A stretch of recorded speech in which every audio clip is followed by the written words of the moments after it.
বন্ধুরা, এসে গেছি ইতিহাস বিদ্যার্থী টিউটোরিয়াল চ্যানেলে। আজ আমি ব্রিটিশ শাসনকালে মহীশূরের উত্থান এবং প্রথম ইঙ্গ-মহীশূর যুদ্ধ নিয়ে আলোচনা করব। অষ্টাদশ শতকে মুঘল সাম্রাজ্যের পতনের সুযোগে বহু ভাগ্যান্বেষী ধ্বংসপ্রাপ্ত মুঘল সাম্রাজ্যের অংশ অধিকার করিয়া নিজ নিজ রাজ্য স্থাপন করে। ডক্টর কালীকিঙ্কর দত্তের মতে অষ্টাদশ শতকের ভারত ইতিহাস হল ভাগ্যান্বেষী দুঃসাহসিক গণের ক্ষমতা লাভের কাহিনী। হায়দ্রাবাদের নিজাম, বাংলার আলীবর্দী, অযোধ্যার সফদরজং এবং মহীশূরের হায়দার আলী ছিলেন এই ভাগ্যান্বেষীদের মধ্যে অন্যতম। অষ্টাদশ শতকে দাক্ষিণাত্যে মহীশূর রাজ্যে এক হিন্দু রাজবংশ রাজত্ব করত। এই রাজবংশের মন্ত্রী বা দলবই ছিলেন নানরাজ। হায়দার আলী তার অধীনে সামান্য অশ্বারোহী সেনার চাকরি নিয়ে জীবন আরম্ভ করেন, কিন্তু তিনি নিজ যোগ্যতার বলে অতি দ্রুত উন্নতি লাভ করেছিলেন। দাক্ষিণাত্যে মারাঠা শক্তির উত্থান, ইঙ্গ ফরাসি দ্বন্দ্ব প্রভৃতি গোলযোগের সুযোগ নিয়ে হায়দার মহীশূরের সেনাবাহিনীকে হাত করেন। এই সেনার সাহায্যে তিনি মহীশূরের হিন্দু রাজবংশকে সরিয়ে দিয়ে সকল ক্ষমতা দখল করেন।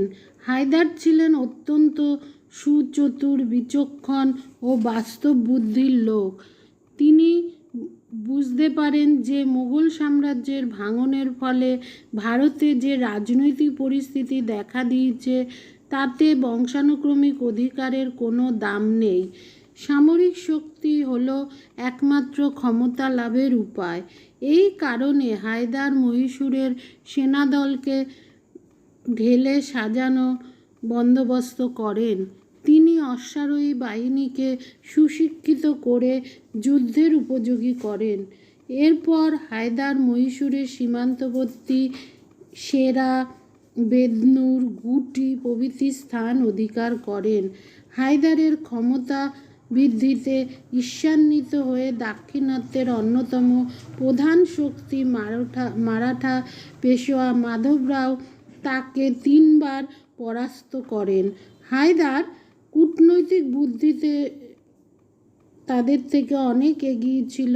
তিনি কূটনৈতিক বুদ্ধির পরিচয় দিয়ে সাময়িকভাবে মারাঠাদের বশ্যতা স্বীকার করেন।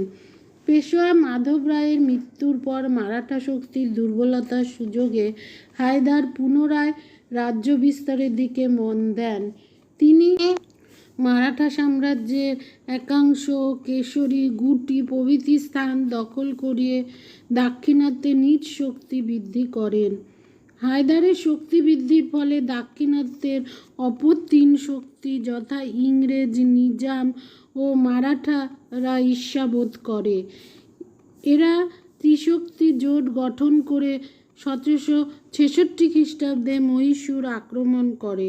ঐতিহাসিক ডডওয়েলের মতে ইংরেজ, নিজাম ও মারাঠার এই ত্রিশক্তি জোট স্থায়ী হওয়ায় কোনো সম্ভাবনা ছিল না, কারণ এদের স্বার্থ ছিল পরস্পর বিরোধী। সুতরাং হায়দার কূটনীতি ও অর্থের সাহায্যে এই জোট ভেঙে ফেলেন। তিনি মারাঠা ও নিজামকে নিজ পক্ষে এনে ইংরেজদের মিত্রহীন করে ফেলেন।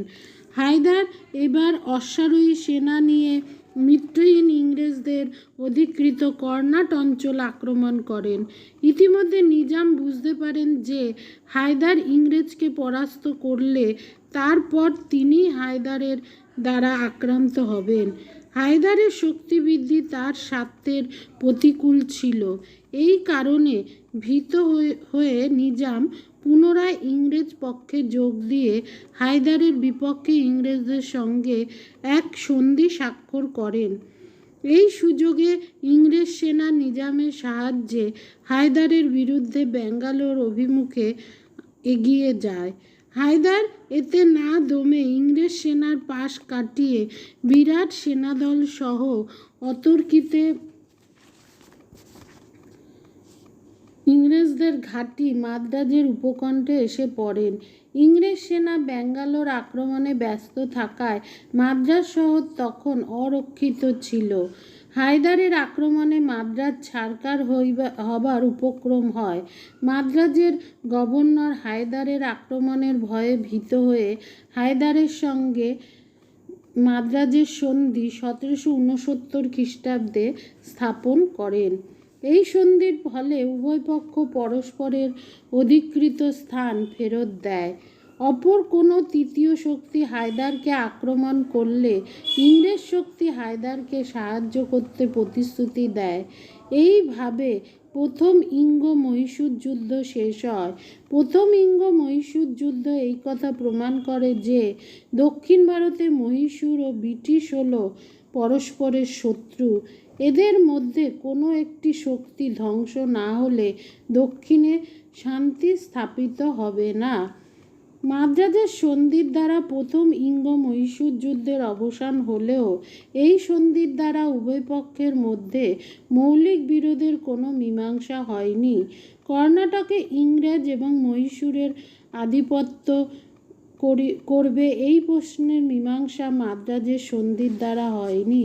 সুতরাং মাদ্রাজের সন্ধি ছিল আসলে একটি যুদ্ধ বিরতি মাত্র। ইংরেজরা এই সন্ধির দ্বারা হায়দারকে হীনবল করিতে অপারগ হন। ইহার ফলে হায়দারের সহিত ইংরেজের পুনরায় যুদ্ধের সম্ভাবনা দেখা দেয়। ইতিমধ্যে মারাঠারা 1771 খ্রিস্টাব্দে মহীশূর আক্রমণ করে। মাদ্রাজ সন্ধির শর্ত ছিল যে হায়দারকে কোনো তৃতীয় শক্তি আক্রমণ করলে ইংরেজরা হায়দারকে সাহায্য করবে। মাদ্রাজ সন্ধির শর্ত অনুযায়ী হায়দার মারাঠার বিরুদ্ধে ইংরেজের সাহায্য চায়, কিন্তু ইংরেজ শক্তি এই শর্ত পূরণের কোনো চেষ্টা না করে মহীশূর মারাঠা যুদ্ধে নিরপেক্ষ থাকে। ইংরেজরা মাদ্রাজের সন্ধি ভঙ্গ করার জন্য হায়দার প্রচণ্ড রেগে যায়। তিনি বুঝতে পারেন যে কোম্পানি হায়দারের ক্ষতি করবার চেষ্টায় আছে। সুতরাং এইভাবে হায়দারের ক্ষোভ বেড়ে যায়। পরবর্তীকালে ইংরেজদের সঙ্গে তার দ্বিতীয় ইঙ্গ-মহীশূর যুদ্ধ বাধে। আজ আসি, দেখা হচ্ছে পরবর্তী ভিডিওতে। চ্যানেলটা অবশ্যই সাবস্ক্রাইব করো, ভালো লাগলে লাইক করো।